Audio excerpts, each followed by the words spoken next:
2019 will be called to order. Roll call, please. Calling the roll, Mr. Tuma. Here. Mr. Miller. Here. Ms. Conwell. Ms. Conwell is absent. Mr. Schrein. Mr. Schrein is absent at the moment. Ms. Baker. Here. There is a quorum. Okay, thank you. Is there any public comment this morning? No, Mr. Chair, no one is signed in. Okay, and if I could have approval of minutes from the October 30th, 2019 meeting. So moved. I have a motion. Could I have a second? I have a motion and a second. All those in favor say aye. Aye. Opposed, nay. The ayes have it. And Madam Clerk, if you could please read the first matter referred to committee. And it's my understanding we're going to take these out of order because we're awaiting Metro Health officials to arrive. Resolution number 2019-0256, authorizing a revenue-generating agreement with United Cerebral Palsy Association of Greater Cleveland in the amount not to exceed $84,396 for lease of space at the Green Road Services Center. Okay, and if you could state your name for the record.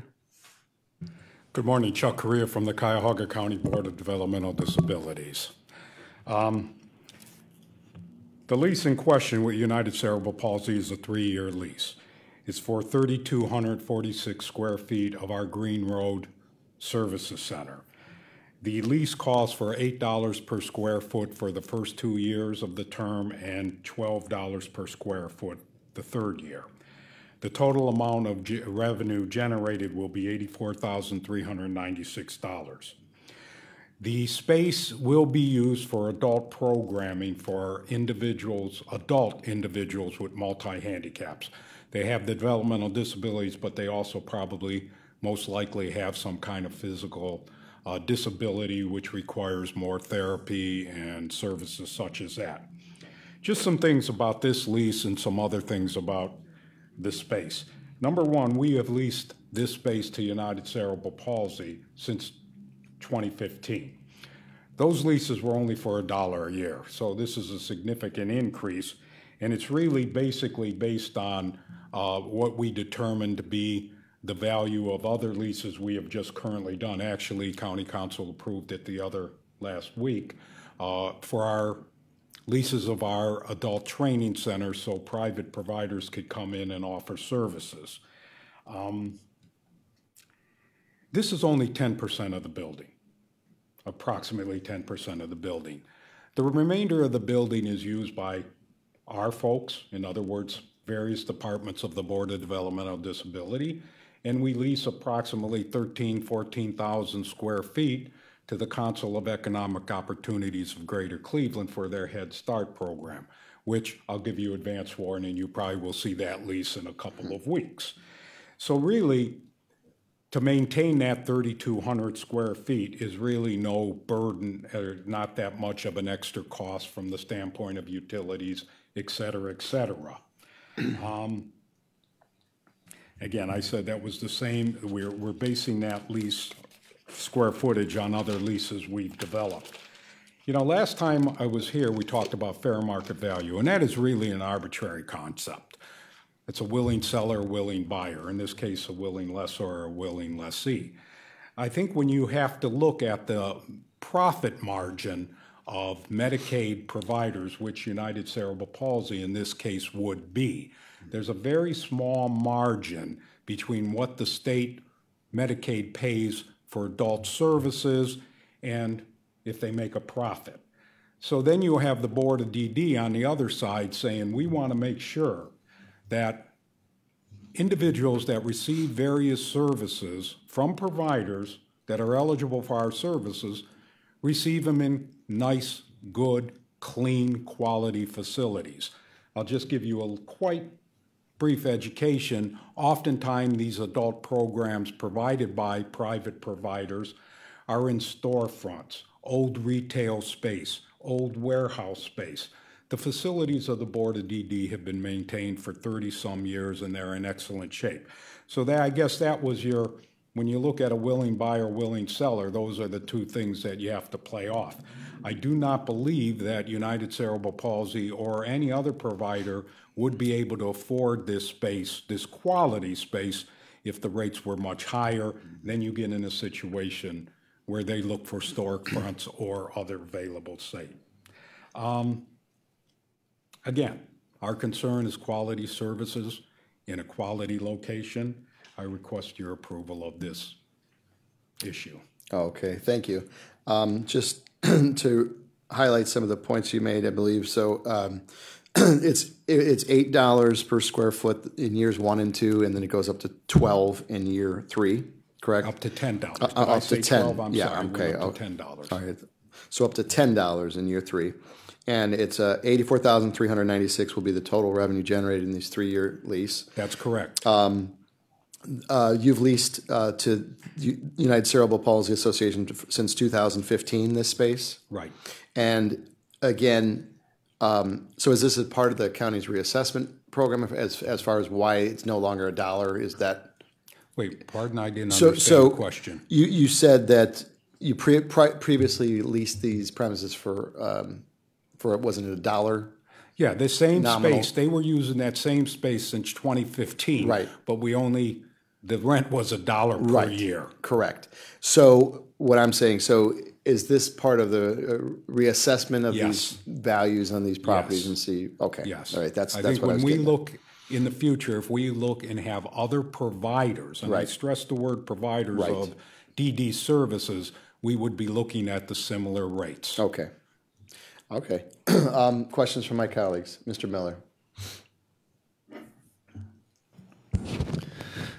Mr. Chairman, to follow up on that last point, could you say more about what prompted the change in policy to move away from renting the space to this and other providers for $1 per year to the current policy of asking for a more substantial rent? Well, when we looked at the whole privatization, which I talked about last time, I think there was a total reassessment of how much we were going to rent space for. And with the privatization, they are using our entire AACs, almost our entire AACs. So we felt that we had to, provide or request almost rent. our entire what? AACs. I'm sorry, our adult activity centers. Oh, The okay. Beechwood, excuse you for using Okay, that I'm acronym, not but our adult, where their privatization. I don't know all the acronyms. Okay, so we felt that we needed to reassess what we were charging people for that particular initiative, the privatization. And then I think we just went ahead and said, okay, going further, should we kind of standardize this for other providers? So we have some consistency, some fairness, some equitability in regard to different providers. So that's where we came up and said, no more $1. I think we are going to have another lease for $1 in a few months, but that is for an organization that's going to use 142 square feet. It's an advocacy organization, ARC of Greater Cleveland, and they don't have any money. But for any of the other entities that want to use our buildings, it's going to be this. Or in the case of Council of Economic Opportunities, they do it by grant. So it's a little higher. Their rental rate will be a little higher, but they kind of dictate that when they write grants to the government and get that.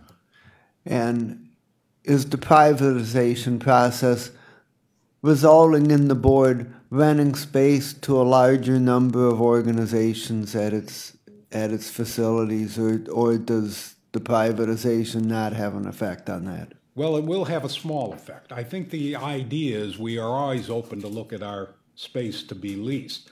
But when you have 13,000 feet in a particular, it's going to somewhat limit who you can rent to. But we are still open to that discussion. But I think we would have to look at who wants to rent it. We would have a possible problem with another provider of day services. Now you have two entities competing against one another. So I don't know that that would be conducive. Let's say you have light industry. That might be a possibility. But I think we would have to consider what that industry would be and if it would have an impact on the individuals receiving developmental disability services. Thank you. Okay. Ms. Baker? Okay. With that, so I see the initial. I'm sorry. So I see the initial startup date for this lease is January 1st of 2020.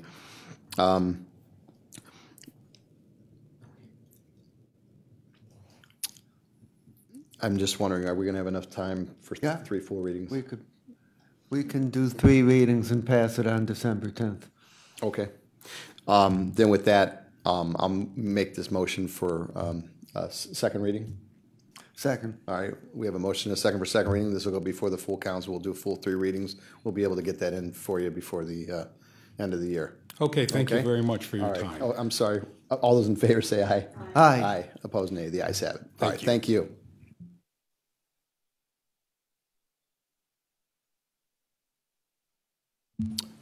Okay. And with respect to the second piece of legislation, Mr. Boyle. Good morning, Mr. Chairman.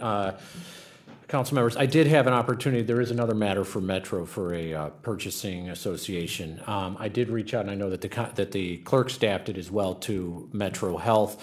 I did text Metro Health. I think there was some miscommunication on their side. I think the best we can do is ask that this be, I know that there's going to be Right. at least one more Public Okay. Works Committee meeting, and perhaps we just ask it to be moved onto that agenda. Then that's what we'll do. We'll, Yeah. okay, hold on 1 second. I have a.